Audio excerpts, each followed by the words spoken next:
as opposed to the high rate where I would just say, no thanks. I'm not really interested in, that kind of rate, or, putting it on a credit card is definitely not going to be sustainable either. It's just, too much cost Sure. and interest and carrying costs.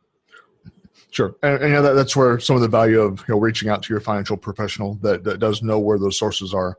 And, you may be sitting on a source that, an asset that you didn't think about before. It may be, something that you can tap into that perhaps is able to help you that you weren't even considering. So, certainly financial professionals can sort of help look at things through a different lens than what you're looking at. And, it's well worth, speaking to someone, to look at those things. I've even had real estate people looking into their life insurance to pull from their cash value to make real estate deals. And in turn, that was able to help them tremendously. So, again, it's all in, how you're looking at something. No, I absolutely agree. I think it's important to know, like you say, what assets, also to kind of, think within the parameters of, here's what I do, what's a little bit of a stretch, but might be able to be a synergy within my business. For example, at my store, obviously we're selling Verizon wireless products and services. But, could I leverage relationships with repair people? I've done that. In the past, I've also done hey, you're looking to get your new device. Why don't you trade in your old device with us, and we'll give you a reasonable price for that. And then I'll be able to turn around and flip that for a small profit, as well. And sometimes it's not, really that significant, but here's what you're going to get anywhere else. I can give you a little bit more. So it's a win for the customer. And then I can then sell that on my own at a little bit of a markup. So, sure. Finding other ways to add income to the bottom line, that's, in a synergy of your business is often a good way to go as well. No, absolutely. So ultimately, what compelled you to go into the direction of doing the Verizon franchise? Well, I always, from the time I was a kid, always wanted to be an entrepreneur. And I kind of feel that most people that are entrepreneurs, it's kind of something that's with you, that you always have. And it's a question on whether you execute on it or not. And, I spent 15 years in corporate tax, and then, finally had a family, and I was working for a Big Four accounting firm. And, the hours you put in is really significant. And I just wanted to say, how can I maybe balance my time with my family? And it's funny that I thought that, because a lot of times when you go into entrepreneurship, you're going to put in as many hours. You just may have a little more flexibility about when you put those hours in. But, I always wanted to have something of my own, and kind of towards what you're saying, the legacy, own your own business. I think that was something maybe instilled in me as a child, because my grandmother is actually, born in Ireland, came over here when she was 16, and eventually had a business of her own. And just kind of, as a kid, selling candy bars, for school, shoveling snow. My brothers and I did that. We're always looking for ways to make money, and having our own businesses. Even at like 9 or 10 years old, I was shoveling snow during a snowstorm to make extra money. I think that's kind of ingrained in me, and I knew it. I'm a big proponent of, if there's something you love doing or something that you really want to do, eventually do it, or make a plan to do it, so that you don't want to live at the end of life and say, I regret that I didn't open up a business. I regret that I didn't spend time with my family. I didn't travel, whatever it might be that's important to you. Don't end up with that regret. Sure. Yeah. Well, wise words. Regret is one of the most expensive things that we can run across in life. And, there's no dollar figure you can put on trying to get that back, because you can't buy back time. And so, I totally agree with you about the regret situation. Is there perhaps a different profession out there that you would be considering down the road, or you feel like you pretty much found your niche? I love the Verizon thing. I like the retail, obviously, with people buying things online. You always look at the SWOT analysis, your strengths, weaknesses, opportunities, and threats. And I would say for us, the threat is online purchasing. And so what I need to do is educate my customers for the fact that you can buy something online, but then you're going to end up coming into my store anyway to have a conversation on, how do I transfer my data? How do I do this? How do I do that? So to me, my value proposition to my customer is, the service that I can provide, right? So you have to find what your value proposition is, and be able to, speak to that. But the other thing is, like I say, to the point of what other things I would like to do. I just get a lot of joy out of helping other people. And so, that's part of the reason why I wrote my book. That's part of the reason why, after going for accounting and finance, got my master's in taxation, being a lifelong learner, I actually went back and got a second bachelor's degree in counseling. And I've done coaching, not necessarily for profit, although I think I would enjoy doing that, but, just coaching other people, other business owners, and coaching the younger generation, the millennial generation. I think, there's a lot of the employees I have, and just kind of coaching people. If I could just do that on a daily basis, that's probably something I really enjoy for sure. Yeah, you mentioned your book there. If you don't mind telling us a little bit about your book and what that entails.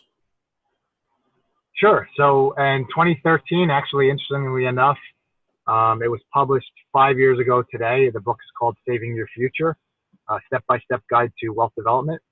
And what I did was I kind of set out in 2013 to, write a book kind of sharing some of the successes that I had, and, basically the step-by-step. You get out of college or high school, wherever you are, and, the financial challenges that you go through, as well as, like you said, learn from other people's mistakes or learn from other people's successes. I was sharing in that book, everything from creating a rainy day fund to saving for a car. What's the best car to buy for you? Whether it be a new car, used car, saving for a house, and throughout all of that, making sure you're saving for retirement. Insurance, as you alluded to, so you don't lose all of it. And, just kind of every aspect of personal finance that the average layman might be able to understand and put into effect, for their financial success. The key being saving for retirement, I think. It's like the saving your future, saving for your future. I constantly read articles about how people in their 50s, 60s don't have enough money for retirement. And, the key is to start early, but even if you started later, figure out a way to, plan wherever you are in life so that even if it's a late start, that you're getting some start rather than none. Sure. And, starting later, ultimately just means that you have to do more work, in a shorter period of time. It doesn't mean that it's not possible. It just means, we have a lot more work to do. And so don't let, a late start be something that shuts you down. I totally agree with you there. And there have been numerous people that have, have said that at first is, well, I didn't start when I was younger. I really don't think I'm going to be able to do that. And, when you show them, let's just do a little bit more work, you might have to cinch your belt a little tighter, but you're going to be able to get there. And so it's just, knowing that it is possible and just doing it, just, put your nose to the grindstone and do it, because anything's possible. What would you say, Sean, what would you say is your greatest strength that you've discovered? I think probably, some of my financial background, but I think if you say what's the greatest strength, probably optimism. Mm-hmm. I think that's something that every entrepreneur has to have. And I think that's the reason why many people that go into business do fail, because, they think, like, oh, this is going to be great. And then when it isn't great immediately, they just give up. So I feel like, you have to be realistic in your optimism, but, you have to feel like, hey, if I'm going to do this, it can work. Plan through it, make it work, understand the logistics of, not pie in the sky ideas of, oh, let's just be optimistic, that anything can happen. Like, people say, you can do anything you put your mind to. No, not necessarily true. I'm 44 years old. I'm probably not going to run a marathon. I could if I wanted to, I guess, but, I guarantee you I'll never be in the NFL or the NBA at this point in my life. So nope, not anything I put my mind to. But, being optimistic about, any venture that you're doing, planning around it, but knowing that if you put your heart and mind into it and you create the proper plan, it can be done, even if other people are naysayers, looking at it from a positive perspective and figuring out how to make it work in a positive way. You have to you have to be optimistic even in the down times in order to be successful as an entrepreneur, I believe. That's very true. The flip side of that, what would you say is your greatest weakness?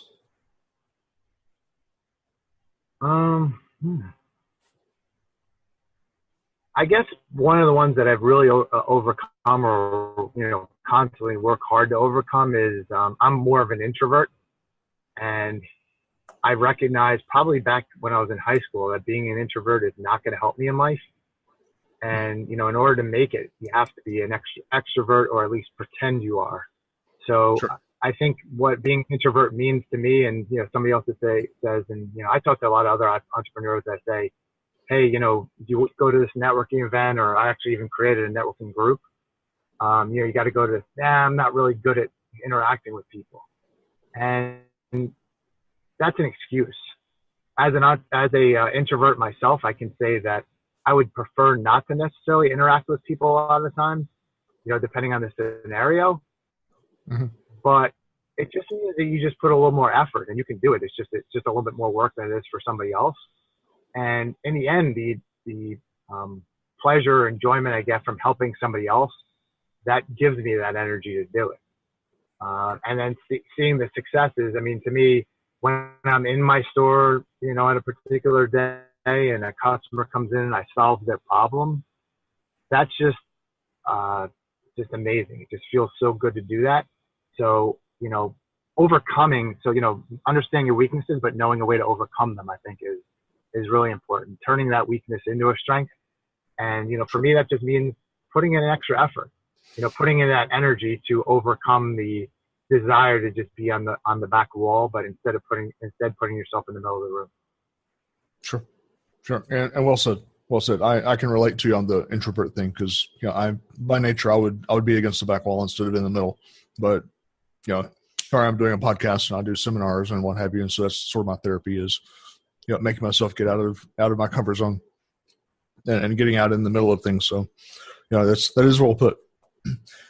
If you describe your role in your business from a high level, for example, someone listening that wants to open a franchise and they just want to kind of know what it's like for a franchise owner, how would you describe that, just sort of a high level view? Yeah, I think my perspective is that a franchise can be very good because you're not just buying a business, you're buying a system.